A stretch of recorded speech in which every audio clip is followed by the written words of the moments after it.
The crack of the frozen branch beneath Bethany Jones' boot echoed across the snow-covered Wyoming landscape like a gunshot, breaking the stillness of the February morning in 1879. Her breath clouded in front of her face as she struggled with the bundle of firewood she'd gathered from the edge of the forest, her gloved fingers numb despite the wool that covered them. The weight of the logs made her shoulders ache, but there was no one else to do this work now that her father had taken ill. Bethany paused to readjust her burden, the cold seeping through her coat as the wind picked up. She was still a quarter-mile from the small cabin that had been her home since moving west from Boston 3 years earlier. Her father's dream of homesteading had seemed so promising then, but now, at 20 years old, Bethany found herself essentially alone in this vast, unforgiving territory. The wood shifted again and several logs tumbled to the ground. She bit back tears of frustration as she knelt to retrieve them, the snow soaking through the fabric of her skirt. As she struggled to restack the firewood, a shadow fell across her. "Madam, allow me." The deep voice startled her.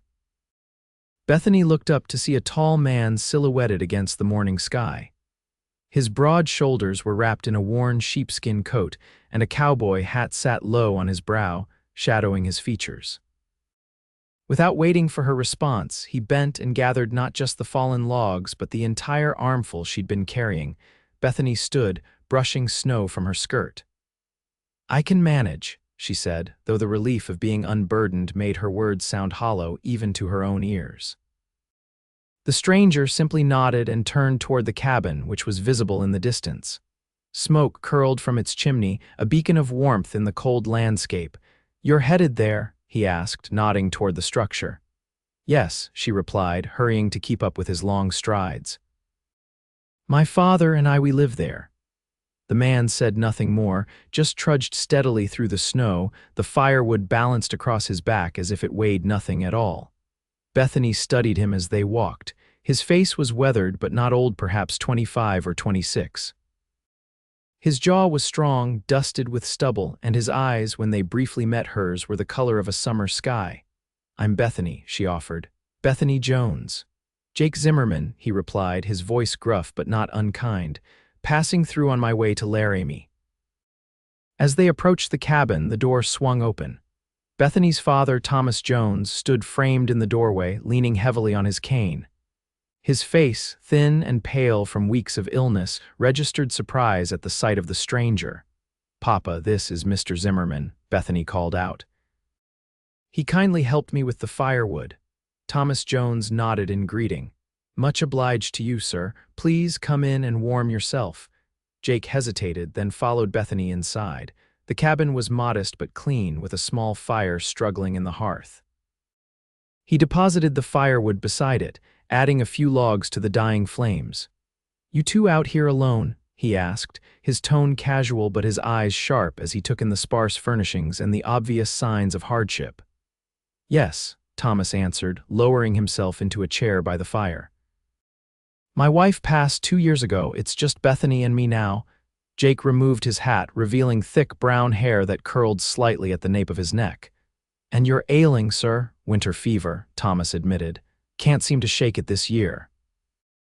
Bethany moved to the small kitchen area, putting a kettle on the now strengthening fire. "Will you stay for coffee, Mr. Zimmerman? It's the least we can offer." Jake looked as if he might refuse, but then nodded. "Thank you, madam." As the coffee brewed, Jake explained that he worked as a drover, moving cattle between ranches. He'd been heading to a new job in Laramie when the snowstorm had forced him to seek shelter. He'd spent the previous night in a small cave not far from their cabin. "The storm's not done yet," Thomas said, glancing toward the window where snow had begun to fall again. "You're welcome to our barn until it passes." Jake accepted the offer with a nod of thanks. After finishing his coffee, he insisted on bringing in more firewood and making sure the Joneses had enough to last through the night. As he worked, Bethany watched him from the window, struck by the quiet efficiency of his movements and the strength in his hands as he split additional logs. That evening, Bethany brought a plate of stew to the barn. Jake had made himself comfortable in a corner, his bedroll spread out on clean hay, his horse contentedly munching nearby. "It isn't much," she said, offering the food, "but it's hot." "More than I expected," Jake replied, accepting the plate gratefully. "You're kind to think of me." Bethany lingered, wrapping her shawl more tightly around her shoulders. "Where are you from, Mr. Zimmerman? Originally, I mean," Jake's expression grew distant. "Missouri, left when I was 16. Been moving cattle and working ranches since then." "No family?" "Not anymore." His tone made it clear that was all he intended to say on the matter. Bethany nodded, respecting his privacy. "Well, good night, Mr. Zimmerman. Thank you again for your help today." The storm continued for 2 more days, keeping Jake at the Jones homestead. During that time, he made himself useful, repairing a leak in the roof, reinforcing the barn door, and ensuring they had plenty of firewood. Thomas's health improved slightly with the rest and the warmth, and he spent hours talking with Jake about cattle and horses and the changing nature of the West. Bethany found herself watching Jake when he wasn't looking the careful way he listened to her father, the gentle manner he adopted with the animals, the strength in his hands that could nonetheless perform delicate tasks with surprising grace. She told herself it was simply appreciation for his help, nothing more.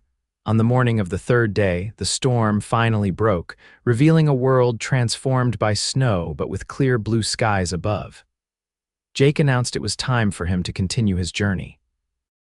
"I'm already late for the job in Laramie," he explained as he saddled his horse. "But I appreciate your hospitality." Thomas shook his hand firmly. "You've been a godsend, son. Don't know how we'd have managed without you these past days." Bethany stood nearby, fighting an unexpected sense of loss. "Safe travels, Mr. Zimmerman." Jake paused, his eyes meeting hers with an intensity that made her breath catch. "Jake," he corrected softly. "My name is Jake."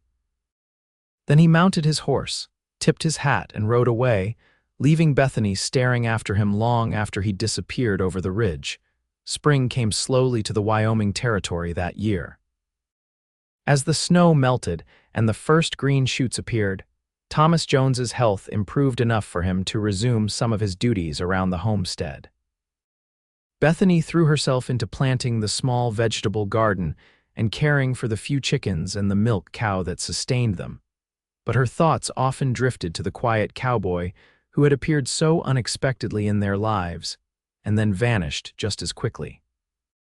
One warm day in May, Bethany was hanging laundry when she heard the sound of hoofbeats approaching. Shielding her eyes against the sun, she saw a familiar figure on horseback coming down the trail. Her heart leaped in her chest as she recognized Jake Zimmerman. He drew his horse to a halt before her, looking much the same as he had months earlier, though perhaps less trail-worn. "Miss Jones," he greeted her, removing his hat. "Mr. Zimmerman," she replied, unable to keep the smile from her face. "What brings you back this way?" "Thought I'd check on you and your father," he said, dismounting. "See if you needed any help with spring planting." Thomas emerged from the cabin then, moving more steadily than he had during the winter. "Well, look who's returned," he called out. "Good to see you, Zimmerman." They invited Jake inside, where Bethany hastily prepared a meal while the men talked. Jake explained that the job in Laramie hadn't worked out as expected. The ranch had been sold before he arrived. He'd found work instead at the Carson Ranch, about 20 miles east. "Mr. Carson's a fair boss," Jake said, "but he doesn't need me year-round, just for the spring roundup and to help move the herd to summer pasture." "And after that?" Bethany asked, trying to keep her tone casual. Jake's eyes met hers briefly. "Haven't decided yet. Always work for a good hand somewhere." After the meal, Jake helped Thomas repair the fence around the garden while Bethany finished her laundry. Later, as the sun began to set, Jake reluctantly said he needed to head back to the Carson Ranch. Would it be all right if I came by again?" He asked, his hat in his hands, uncharacteristic uncertainty in his voice. "When I have a day free from the ranch." "Of course," Thomas answered immediately. "You're always welcome here, son." Bethany walked with Jake to where his horse was tethered. "I'm glad you came back," she said softly. Jake looked down at her, his expression unreadable in the fading light. "I meant to stay away," he admitted. "Didn't think I had any business, but I couldn't stop thinking about this place, about you." Before Bethany could respond, he mounted his horse and rode away. leaving her standing there with her heart racing and her thoughts in turmoil. True to his word, Jake returned whenever he could get away from his duties at the Carson Ranch. Sometimes he stayed only a few hours, helping with chores or bringing supplies from town. Other times, he would arrive early in the morning and not leave until after supper, spending the day working alongside Thomas as if he belonged there. Bethany found herself looking forward to his visits with an eagerness that both thrilled and frightened her. They rarely had time alone together, but there were moments passing tools in the garden, sitting side by side at the supper table, walking to the barn to check on a new calf when their hands would brush or their eyes would meet, and Bethany would feel a connection that went beyond words. One evening in late June, Jake arrived as the sun was setting, his expression grave. "Mr. Carson's moving the herd to the high pastures tomorrow," he announced over supper. "I'll be gone for at least a month, maybe longer." Thomas nodded in understanding, but Bethany felt a sudden emptiness open up inside her at the thought of such a long absence. After the meal, she walked outside to get some air, trying to compose herself before saying goodbye. Jake followed her, standing beside her in the yard as they gazed up at the stars emerging in the darkening sky. "Bethany," he said softly, using her given name for the first time, "I need to tell you something before I go." She turned to face him, her heart pounding. "Yes." Jake took a deep breath. "I'm not a man of many words and I don't have much to offer, but these past months coming here seeing you, it's been the only thing that's made sense to me in a long time." Bethany's breath caught in her throat. "Jake." "I understand if you don't feel the same," he continued hurriedly. "You're educated, from a good family. You could do a lot better than a saddle tramp like me, but I needed you to know that Bethany didn't let him finish." Standing on tiptoe, she pressed her lips gently to his, silencing his doubts with a kiss that spoke more eloquently than words ever could. When they finally parted, Jake looked down at her with wonder in his eyes. "I'll come back," he promised, his voice rough with emotion, "as soon as I can." "I'll be waiting," she whispered. The month of July passed with agonizing slowness. Bethany threw herself into the work of the homestead, helping her father with the hay cutting and tending to the garden, which flourished under the summer sun. At night, she would sit on the porch, watching the stars and wondering if Jake was looking at the same sky from his camp in the high country. Thomas watched his daughter with knowing eyes but said little, though once, as they worked side by side in the garden, he remarked, "Zimmerman's a good man." "Solid, reminds me a bit of myself when I was younger." Bethany blushed but didn't deny what her father had clearly observed. "Yes, he is," she agreed, "but his life is so unsettled. He goes wherever the work takes him." Thomas straightened up, wincing slightly as his back protested. "Some men need to wander for a while before they find what they're really looking for," he said. "Doesn't mean they don't know a home when they see one." August brought a heat wave that dried the creek to a trickle and turned the grass brown and brittle. Bethany rose early each morning to water the garden before the sun became too intense, then spent the hottest hours indoors, mending clothes or preserving vegetables for the winter ahead. One scorching afternoon, as she stood at the stove, stirring a pot of tomatoes for canning, she heard the sound of a horse approaching. Her heart leaped as she rushed to the door, wiping her hands on her apron, but it wasn't Jake. Instead, a stranger on a lathered horse pulled up in front of the cabin. "Are you Miss Jones?" he called out. "Yes," Bethany replied, her stomach tightening with sudden fear. "Message from the Carson Ranch," the man said, extending an envelope. "There's been an accident." Bethany took the letter with trembling hands, breaking the seal to read the brief message inside. Jake had been injured during the cattle drive thrown from his horse during a stampede. He was alive but badly hurt, being cared for at the ranch headquarters. "How bad is it?" She asked the messenger, her voice barely above a whisper. The man shook his head. "Don't rightly know, madam. I'm just a hand from the next property over. Mr. Carson asked me to deliver this on my way to town for the doctor." After the messenger departed, Bethany showed the letter to her father. Thomas read it gravely, then looked up at his daughter's pale face. "You need to go to him," he said simply. But I can't leave you alone, Bethany protested, though her heart was already with Jake. Thomas waved away her concern. I'm not an invalid anymore, Mrs. Patterson from down the valley can check on me. Take the wagon and go first thing tomorrow. The journey to the Carson ranch took most of the following day. Bethany drove the wagon with determination, stopping only briefly to rest the horses and eat a simple meal of bread and cheese she had packed. As the sun began its descent toward the western horizon, she finally saw the ranch buildings in the distance. The main house was larger than she had expected, a testament to the success of the Carson family's cattle operation. As she drew the wagon to a halt in the yard, a woman emerged from the house, tall, gray-haired, with a face that spoke of both strength and kindness. "You must be Miss Jones," the woman said, coming to help Bethany down from the wagon. "I'm Martha Carson. We've been expecting you. How is he?" Bethany asked, not bothering with preliminaries. Martha's expression softened. "He's been asking for you. Broke his leg and a couple of ribs and took a nasty blow to the head, but the doctor says he'll mend. He's just impatient with being confined to bed." She led Bethany into the house and up a narrow staircase to a small bedroom at the end of the hall. Knocking softly, she opened the door. "Jake, you have a visitor." Bethany's heart clenched at the sight of him lying there, his face pale against the pillows, a bandage around his head and his left leg splinted and elevated. But his eyes, those summer sky eyes, brightened when he saw her. "Bethany," he said, his voice rough with emotion, "you came."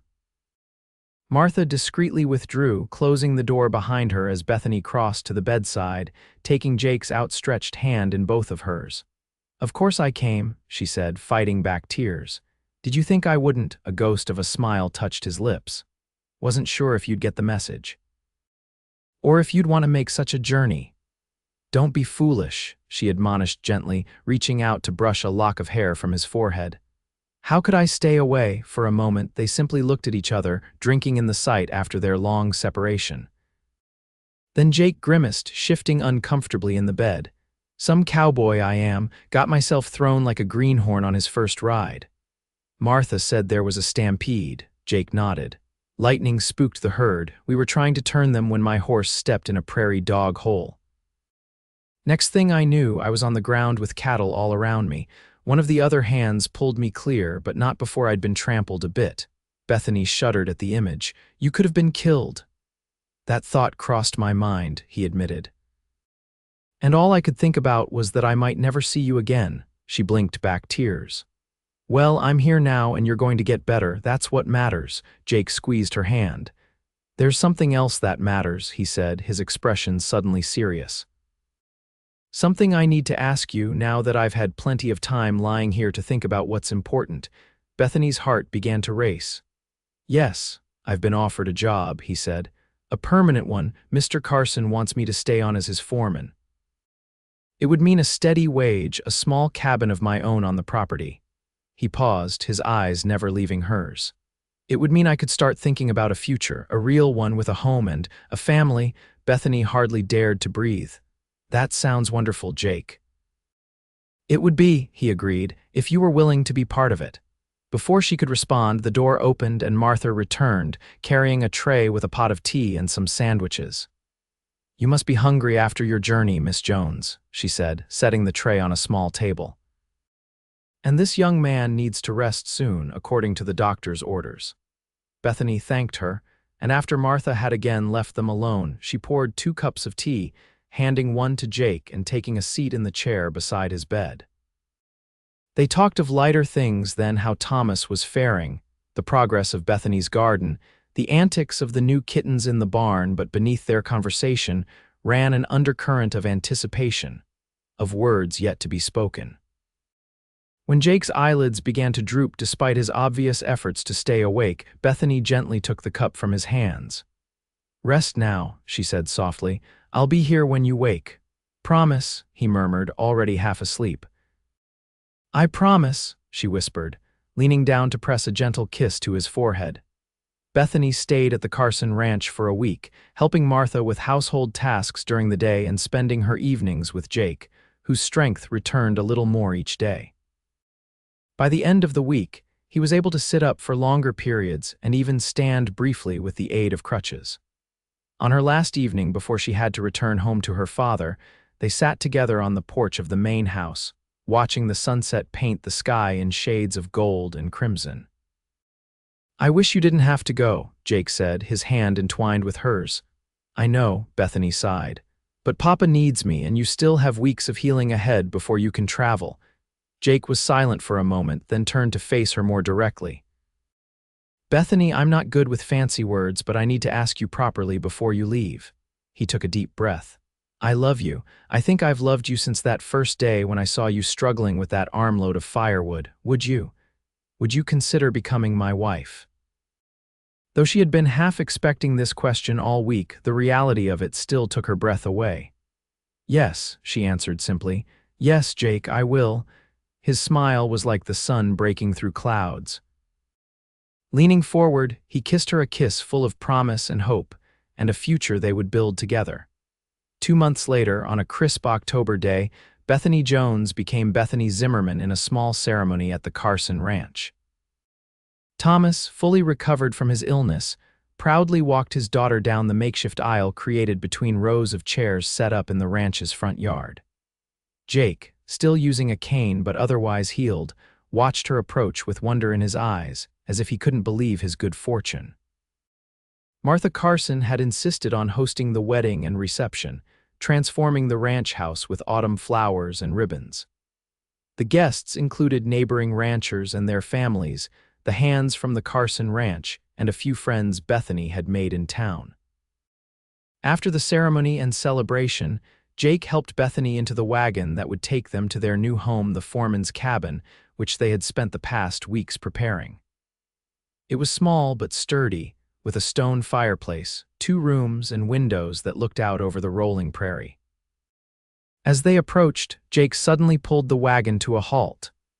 "Wait here," he said with a mysterious smile, jumping down despite his still healing leg. He came around to her side and in one fluid motion lifted her into his arms. "Jake, your leg."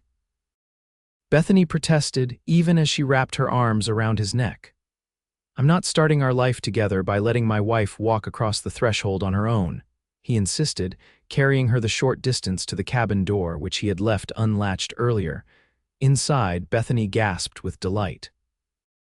While the cabin was simply furnished, Jake had added special touches for her arrival: a vase of late wildflowers on the table, a colorful quilt Martha had given them spread across the bed, and a small bookshelf filled with the books Bethany had mentioned loving.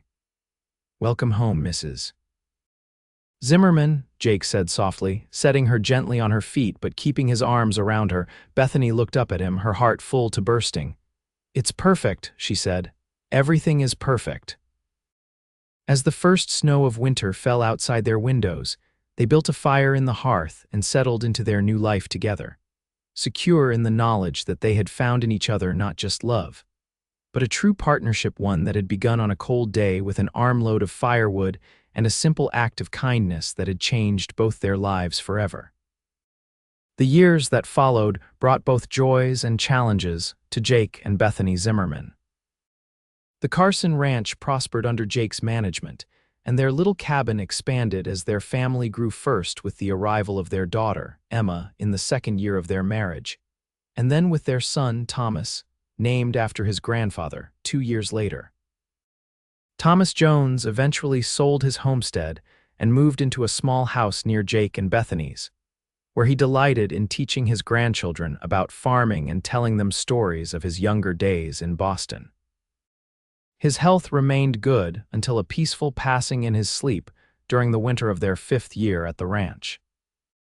Through it all, the harsh winters and hot summers, the good years and the lean ones, the everyday struggles and triumphs of life in the Wyoming territory, Jake and Bethany's love remained steady, a foundation as solid as the mountains on the western horizon. And on cold evenings, when they sat by their fire with their children playing at their feet, they would sometimes catch each other's eye and smile, remembering a morning long ago when a young woman struggled with firewood and a quiet cowboy stopped to help, changing both their lives with a simple act of kindness.